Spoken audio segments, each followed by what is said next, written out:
Management, political columnist for the congressional newspaper The Hill. Cheri's also worked on several political campaigns and was a media spokesperson for the Republican National Committee. Cheri, hello, good to see you again. Thanks for having me. How rough is this, and why shouldn't these women be able to tell their side of the story since he's told his? Well, this is a torturous week, obviously, for Herman Cain and for his campaign.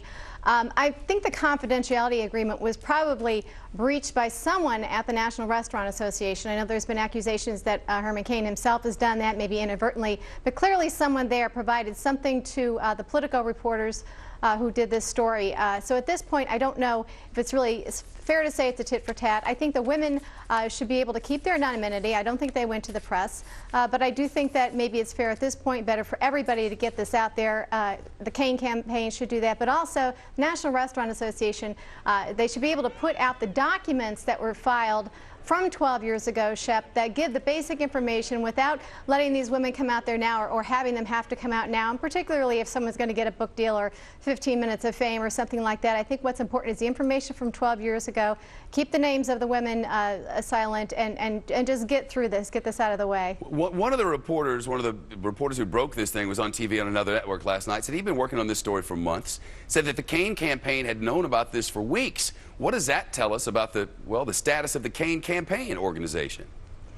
Well, clearly the campaign organization needs to be stronger. When you get to this level, you do have to beef things up. I mean, it is attractive to have an outsider come in and be able to do well this soon. You remember 4 years ago, John McCain was going through airports carrying his own luggage. That's true, but that was a completely different situation because John McCain had an organization, Cheri. Hang on. He did after that, yeah. He had an organization. This campaign does not have an organization in Iowa, and from everything that I've heard, and it's almost as if the media are treating this as something that it is not. Cheri Jacobus, Republican strategist for many years, you know your stuff. Is this man really running for president legitimately?